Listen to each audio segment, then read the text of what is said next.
All right, let's get started. Welcome, everybody, here at Visionality's Building Forward, where we cover a big, meaty topic in 25 minutes or less. So I'm going to set my timer for 25 minutes. I'm so excited to have our guest star today, Kathy Odell. She's the CEO of Women's Economic Ventures, Weave. And Kathy, I want to take just a minute to brag about you, if that's okay. So Visionality is a Weave business. I am sure that I would have eventually started this company and it probably would have been successful, and absolutely not negotiable. Weave has been my partner for 13 years. They have been with me every step through every different phase of my company, from, oh my God, what am I doing? It's just me, to hiring my first employee, and to now growing a firm. So I just want to shout out to Weave. They're incredible.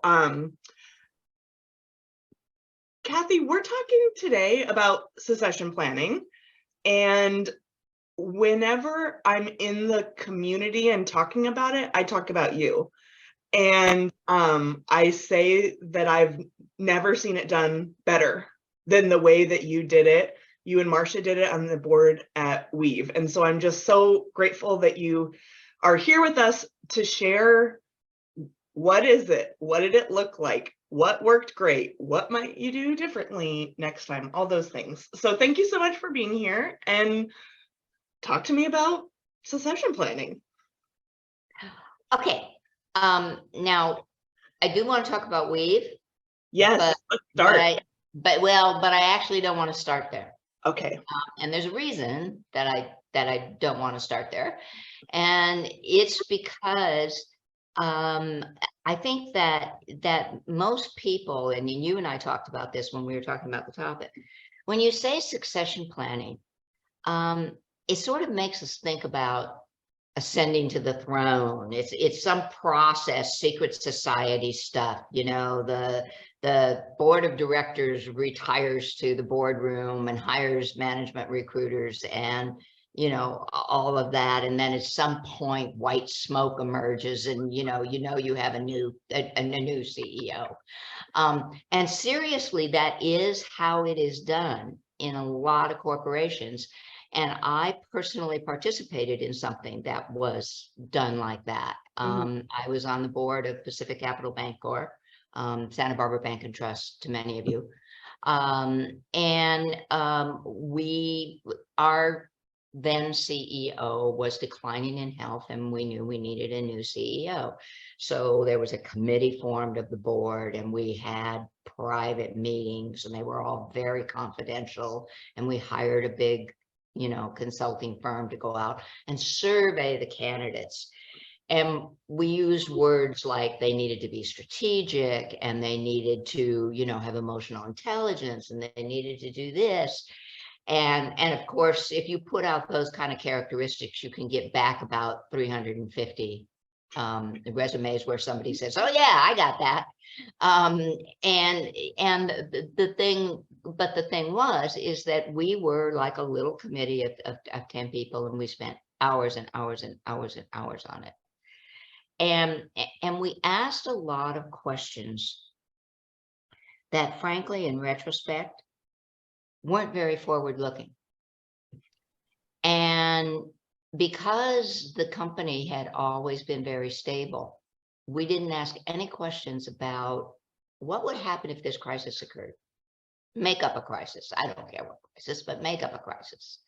And so we judged the whole thing from kind of like, how do we replace the person that's leaving?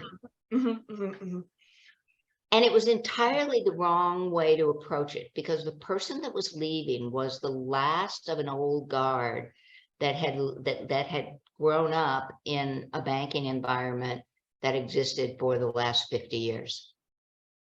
And the world was changing. Most of the people that sat on the board with me still went to the bank and deposited their check. They didn't know what an ATM was. And so we didn't ask, and we didn't look at the storm clouds brewing around the prime mortgage thing. So the person we selected, very unfortunately, we said, we think we love this person. We know that he can grow into this role, but he wasn't there yet. Yeah. And then he got slammed against the wall by everything. And what it brought back to me was, are you asking the right questions? Does everybody in the room have the same idea? Define vision. Define what you mean by priorities and strategic. Define this. And it turned out we were close, but not exactly right on.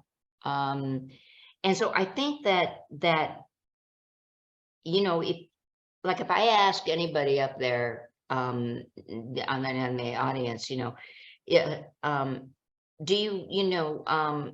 you have a succession plan? I bet prior to seeing this webinar, they would probably say, I don't know, I don't think so. Mm-hmm, mm-hmm, mm-hmm. But if I said to you, do you have a leadership development program to identify potentially promotable employees for all positions in your organization? I'm betting the answer might be yes. Mm-hmm. Okay. So then my answer is, you do have a succession plan. It's just incomplete. Mm-hmm. And it's interesting to me that we don't think it's mystical or strange or, highly charged if you're saying, well, what do I do to replace my CFO if I leave? We think that's a normal course of business. And I believe all succession planning should be a normal course of business. There is in my drawer, Lauren may have not known this, but in my drawer, there is a chart of every senior leader in our organization. Mm-hmm. And people that report to them and people in other sides of our organization that says, if something changes this person's position or availability to us or, whatever, is there a ready successor? Is there is there somebody else in the organization that you could just pick up and go, oh, yeah, I know your role was in programs, but we think you can, actually, take over this. So it's there. And very bluntly, when you have a small nonprofit like we do, like you do, oftentimes we look at the chart and we say, no. I mean, we've got somebody who might be trained to move into that position. And if that's the case, then we better start develop a training plan. Put it in place now, and if there's nobody, then the backup plan is more, okay, make sure your job description is up to date. Ask yourself constantly what's changing. Yes. And that is something that the organization should be doing anyway on a very regular basis is okay, this is what we thought was happening in the big outside world. Is that what's really happening? Okay. Has it changed? Has there been competition? Has there been a shift in funding?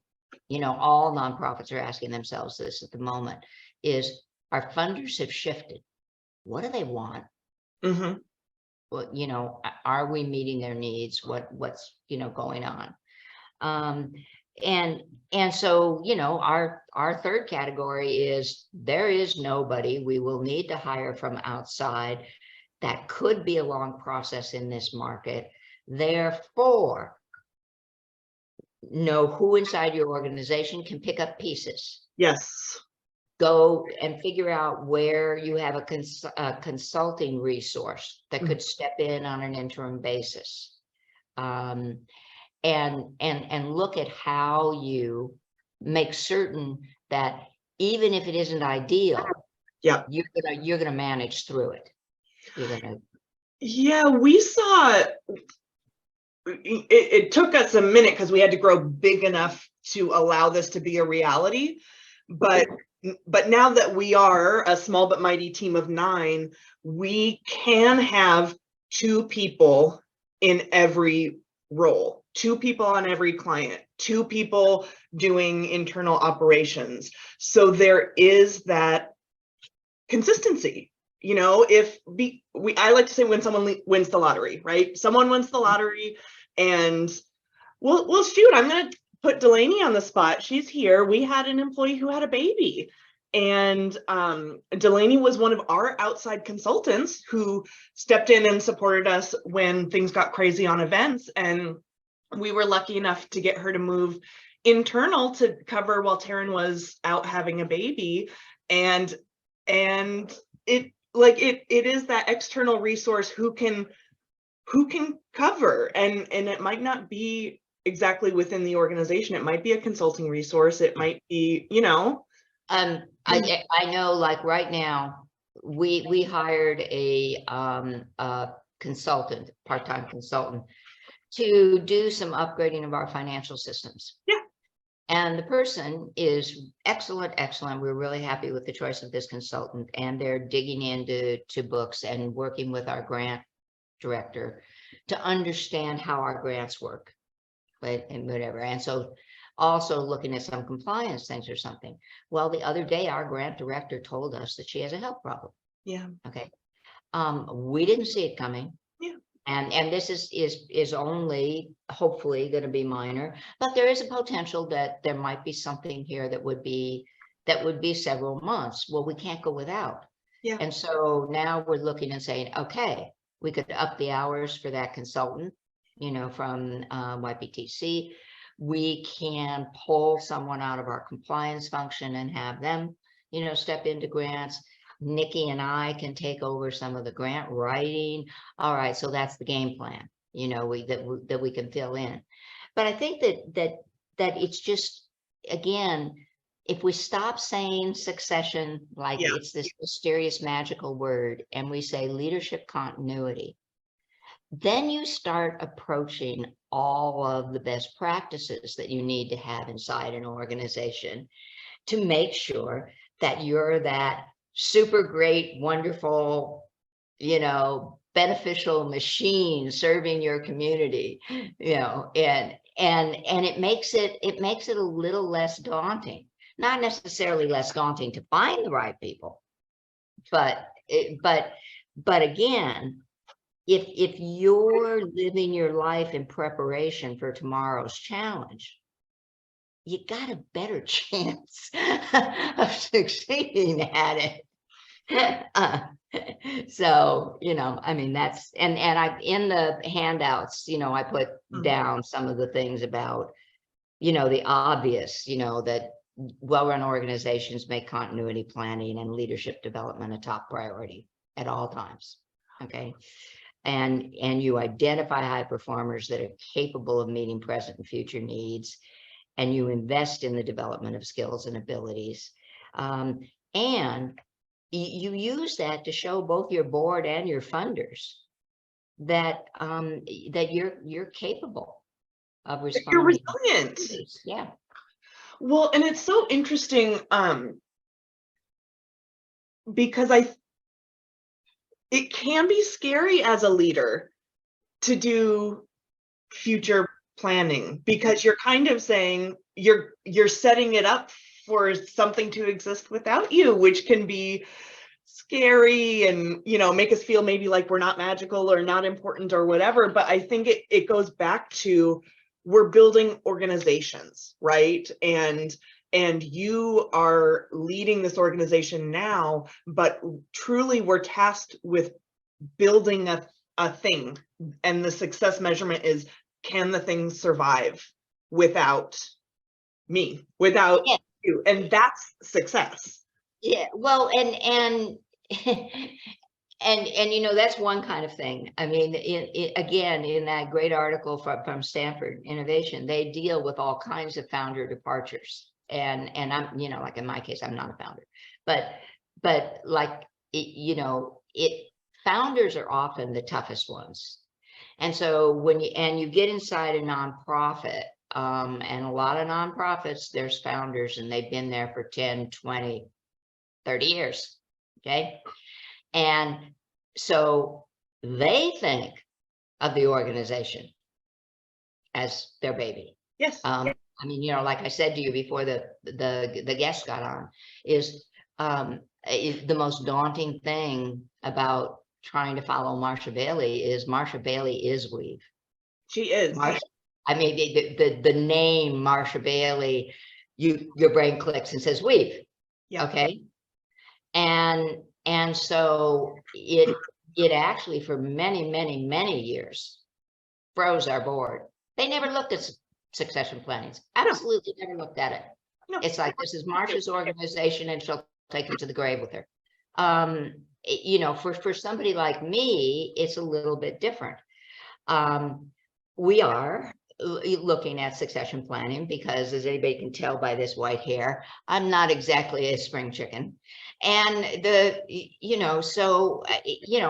as much as I love working, I know that someday I should quit or slow down or do something differently.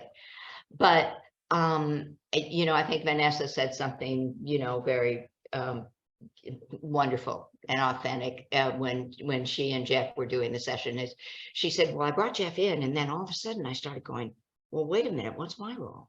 What do I do? Well, yeah.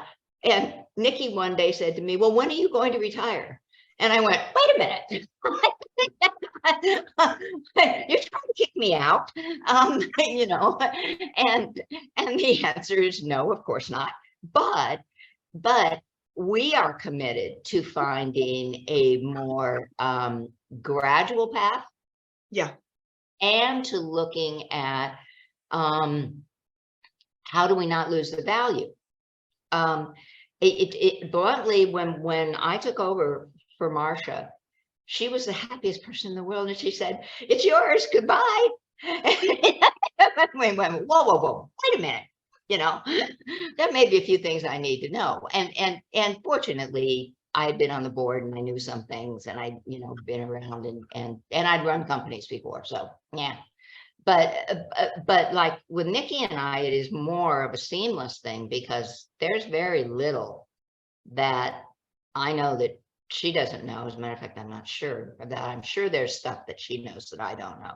I'm absolutely positive of that one because she's running more stuff. I went, oh, didn't know you were doing that one. Okay, cool. It was in the priorities. Yeah, I got it. All right. But I think that I do want to emphasize in saying that I am a firm believer in continuity leadership planning for every senior position. We don't take it all the way down to a program assistant. We do make some assumptions that that job can be learned, and if it switches out, we're going to bring in another great, wonderful weavy to handle it. But it doesn't need an extensive plan. And so, but the plan for replacing a director of programs is certainly different than the planning you ought to do for your CEO position. Because while I think there are close to zero and should be totally zero organizations that are run anymore in the command and control style of a, CEO. Yes. Let's wipe them off the face of the earth. It's still true that the CEO is in charge of vision, culture, strategy, and execution of mission. Yes. And financial viability. And at the end of the day, the buck does stop here. Okay. So it makes sense that the board's going to be heavily focused on continuity planning for the CEO position. And it should be reviewed at least annually. And we do, probably that will get more intense over the next couple of years as we try to figure out when I might go in the sunset.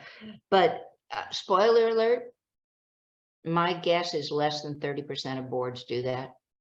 I I may be overestimating. I would be shocked if it was that much. Well, and we're also graduating from this culture in nonprofit land, which is administration is bad. Like, you should have no overhead as an organization. And guess what? Like, leadership continuity planning is administrative overhead. Like, and we're building out of that concept gradually, but this is a big investment that organizations need to continually do, and it needs to show up in their budgets, and they need to make staff time available to do this, because it must be done to make sure that the organization exists in 5 years. You don't want to get me started on the fact that a nonprofit is a business. Oh, girl. Oh, my goodness. Well, and I wanted, it should be run like one. Thank you, thank you, thank you. So well, and it's so interesting. Let's start here. Nonprofits are a business. Thank you very much. They manufacture social change and they sell it to their donors. Great. Thank you for attending my TED Talk. But they are different from businesses in the sense that when you found an organization, a nonprofit, it's because you have to create some kind of change in the world. Like, your soul will not be at rest until you see something different. Not very few are business leaders who say, I'm going to create a business that manufactures social change. And so I am curious, since you've been through a number of leadership changes, if it felt different when it was a for-profit company versus a nonprofit and you're coming in replacing the founder. You know, I may not be the best person to ask that question of, because both of my previous medical device companies, I was the founder. Right? And to us, they were kind of social change, because we were manufacturing equipment that really changed the outcome for patients. And so it was for profit. But we wanted things to be done right. And of course, because they were my babies that, you know, I helped build up when I started to think about what, you know, and one of them I left very voluntarily. I planned it out. I begged and I dug my way out with my fingernails, because I was tired of you know, what it had become after we got purchased. The other one was, we weren't hitting our growth goals that the venture capitalists wanted to see, and we were hit 2008 Great Recession, and they said, guess what? There's not as much money, so you're going to cut 60% of your operating costs, or we'll shut you down. And I'm like, oh, okay, we need some plans. And so we got out of it. But when it came to the bank, it was more corporate, much more corporate. Okay. And because the founder had long been gone, so there were just a rotation of CEOs, and again, but not like it is in a lot of corporate America, where there can be a turnover every 5 years or something. It wasn't like that. Approaching Weave was very different. So now we'll get to the Weave story. Okay, so again, Marsha had been running the organization for 29 years at the point in time when she said, I am retiring. I've told you guys this before. I am serious. It's happening. Yeah, it's happening. Go make a plan. Go do something. But interestingly enough, she didn't say, here's my plan. She said, go do it. Go make a plan.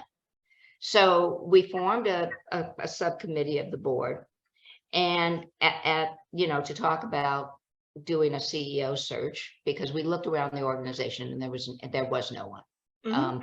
That wasn't the way that Weave had been built in the past. You know, and so and at the first meeting, everybody started throwing names on the table.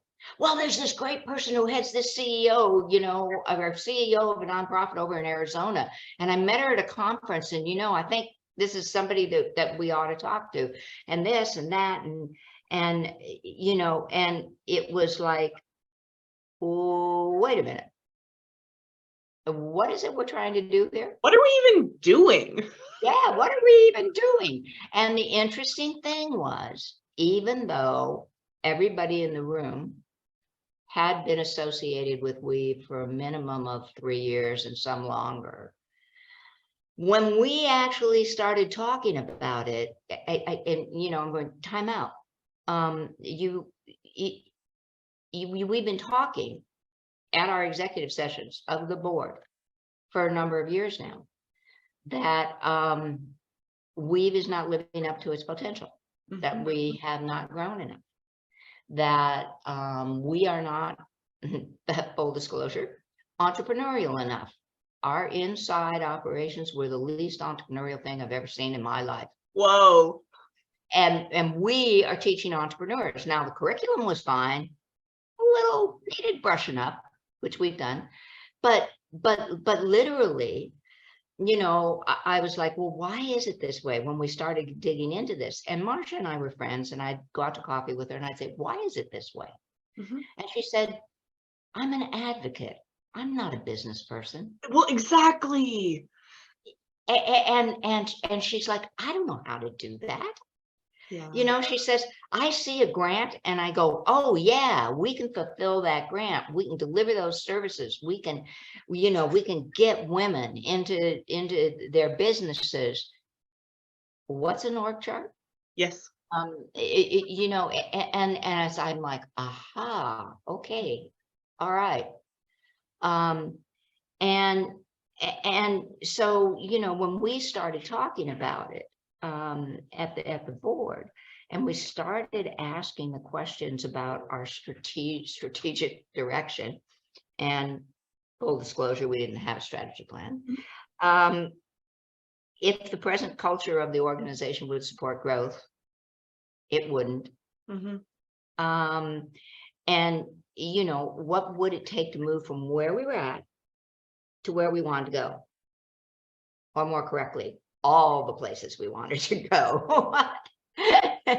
And so, what it revealed was that there were a lot of challenges to this. And so everybody started looking at me and saying, well, you've grown companies. How does this happen? And so I'd start talking about the challenges of breaking out of the original plan and growing to be better able to achieve the mission, and yet keeping the passion and dedication that you had as that scrappy little startup. Yeah. Because in my previous life, it was, you want the energy of that startup. You never want that to go away, even if you've got 500 people in the organization, and it's tough. Right. And you want the stability.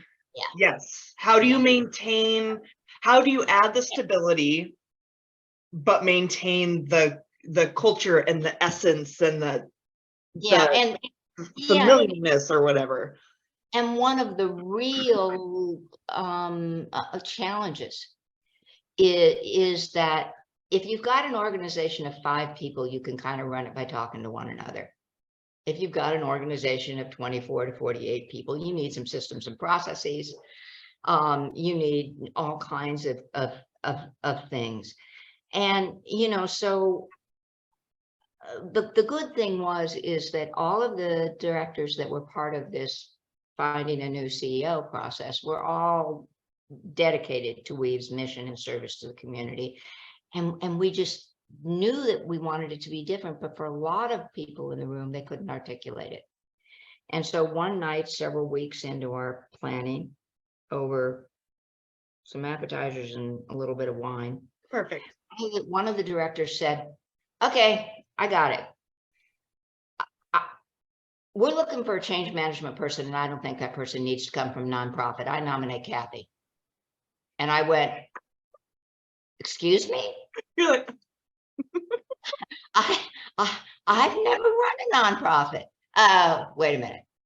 Yes, I have, but not on purpose. Yes. That wasn't Yes, yes, yes. Um, so, so at any rate, I didn't say yes right away because I was really concerned about this.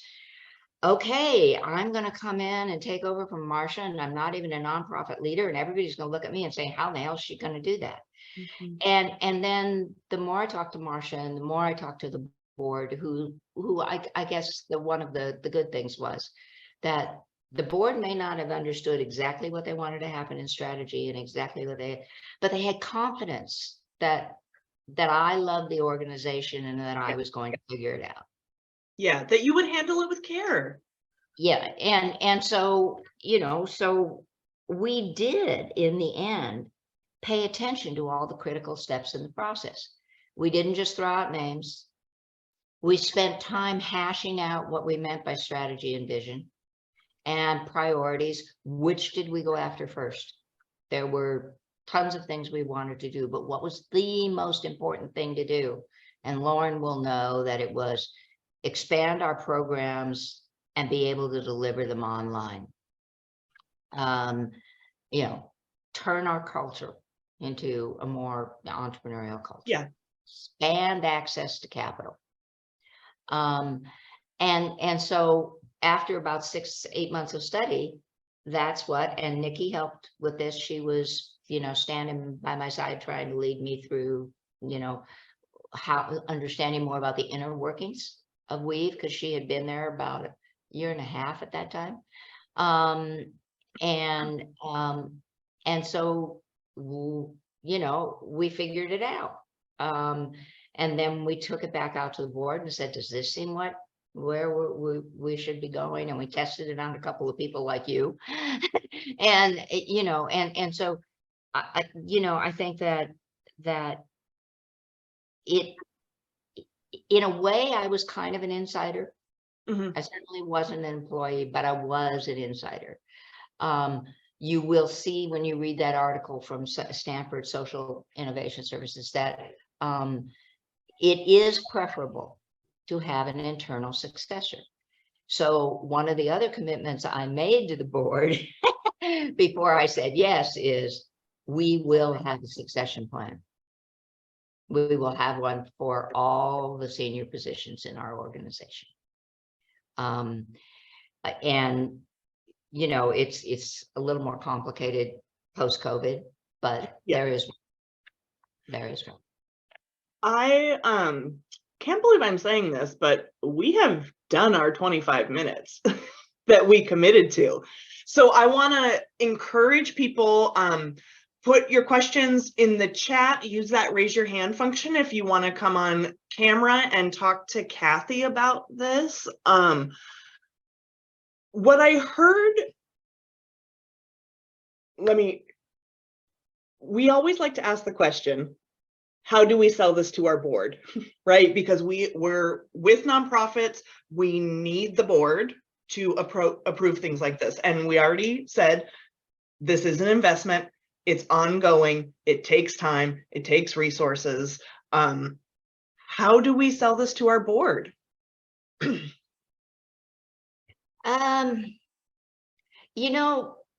That one hasn't been a problem in our instance, which is why my brain is thinking. And I'm one of those people that I talk while I'm thinking. So wait a minute and I'll get there. And maybe it's also because for our board, this is still pretty new. I mean, we just went through this process in 2019. And they understand that it needs to happen. And, when I made the deal, we knew it wasn't another 30 years, Right. That it was going to be, 5, 7 something, and so I don't have so much a problem with the board. The harder problem for me, and boy, this applies to everything in nonprofit funding, is how the hell do you sell it to the people who write the grants? Because you need money, and this is unrestricted dollars. Okay, this is not program dollars. And so it's like, if they don't get all of this, if they just think, Oh, well, yeah. I mean, there's no cost to hiring a new CEO. Just oh, maybe a recruiter fee or something. Yeah, Yeah. go out and do it. And and oh yes, we want you to have capable, competent people in your senior positions, but you should just be able to find them. You Yeah. don't need to keep developing them.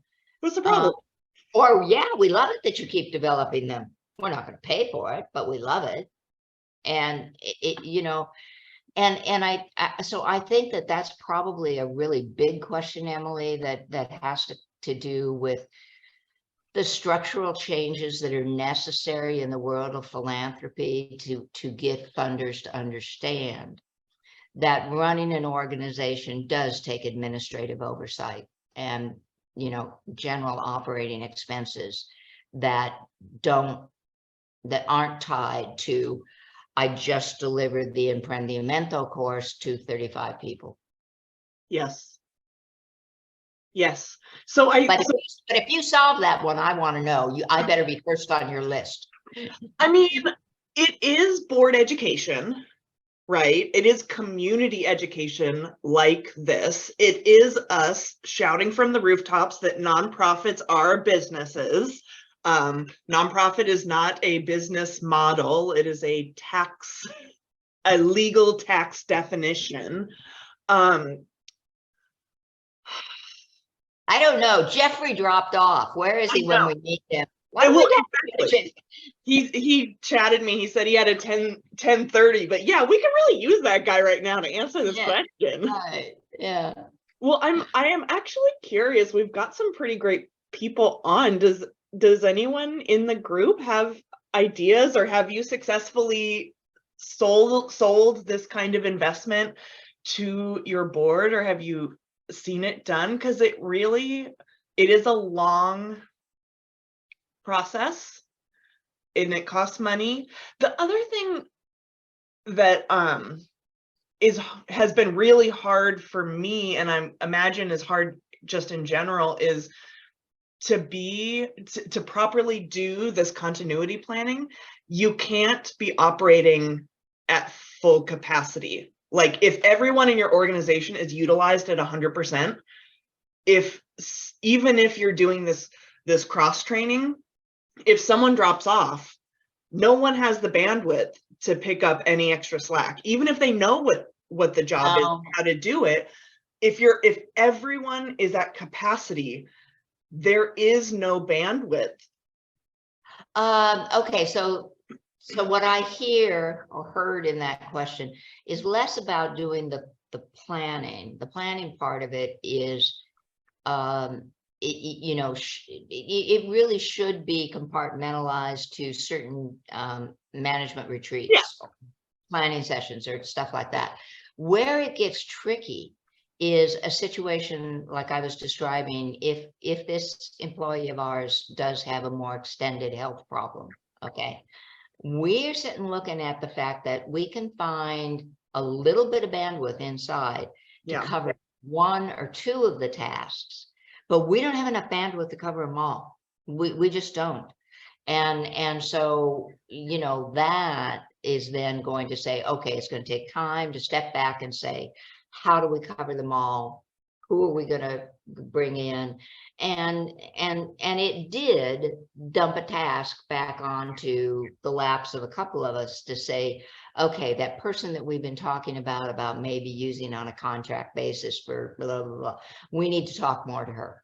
We need to find out if she would be a good interim for 2 months, kind of thing. And then it does take time.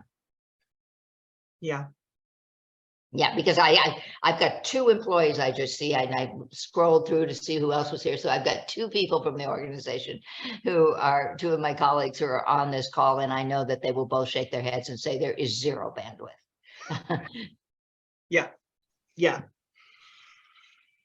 So what's like, I think in closing, like, let's say we're starting from zero. Like, what's the right first step? I think that the right first step is those, things that we said about, let me get my list back up here. But it's what are best practices for an organization in general. Okay. And actually, as a startup executive, I will tell you, we always did this. When we started, we had all these, this is best practices, and this is how we're going to run our company. Yeah, right. Well, most of the time, then you get busy and you go, yeah, I think we forgot to do that one. But the things that I think are so important to just kind of like embed inside your psyche in your head is that that your organization exists to deliver on its mission. Okay. And in order to deliver on its mission, you have identified a set of human resources who are critical to that delivery. And if you're doing it right, well, you have just what you need. You don't have more than you need, because nonprofits can never afford that, and hopefully you don't have too much less than you need, because then you just stress yourself out. Yeah. But you make continuity planning and leadership development a top priority at all levels. You are always scanning. You're like a pilot scanning the horizon. Does everything look okay today? How's that person feeling? Are their kids sick? Are they, what's going on? And you you watch what people do. So it's not just a matter of walking by and saying, you did a great job on that, Lauren. It's then going and saying, did you note that skill that she used to do that? How does that fit into the organization in other places? Well, we just did some shifts inside our organization. We had, a couple people that have skill sets that we didn't think were being utilized as well as they could be in their role positions, and we moved them. Yeah. We moved them to be bigger contributors to a different department, and we don't know yet how it's going to work out, but we believe that was a smart move, because we saw that there were things that they could contribute and that they were underutilized. We constantly look for funding and for people who are sympathetic to understand that we need to pay money to develop skills and abilities, and that we have to prepare candidates for future advancement. Now, one of the other things that sometimes I think becomes a problem for us, and we have to accept it is well-run nonprofits are staffed by really passionate, dedicated people. They tend to have little turnover, which means if you're doing a really good job of growing your people and of lifting them up, you will lose some. You will lose ones that will say, there's another opportunity, and as much as I love being a weavie, I'm going to go do it. And that is okay. It's a success. And like I hate losing people, because I hire the best people and I want them to stay around because they're great and they're talented and they're fun, and I just want them to stick around. But you want to know what, Kathy? My biggest success this week is that Cecily, a Visionality graduate and alumna of our organization, is in DC lobbying Congress to get more funding for her nonprofit organization. That is my biggest success, because my alumna is changing the world. And so I think the big thing I'm taking away is that the first thing to do is shift your mindset. Succession planning or continuity planning must be part of every day. It's part of, right? It's not a thing you do and check a box. It's part of your ongoing business processes, and it needs to be a mindset shift from bad. Losing people is bad. Turnover is bad. It is bad. It's expensive. But but it's part of life. It happens. And so, shifting that mindset to it's a graduation, it's something to be celebrated. And the skills and opportunity and integrity that you've instilled in your team, now they get to go spread that around, which is like really beautiful. Yeah, it is. I mean, we're all here to make the world a better place. So making individuals, more capable at doing what they want to do and at contributing is just, it should be a no-brainer, no questions. Yeah, I love it. Well, thank you so much for your time. This was wonderful. You continue to be an inspiration. I'm grateful for you, Kathy. So, thanks for being here. Okay. Take care, everyone. Great morning, everybody. Bye.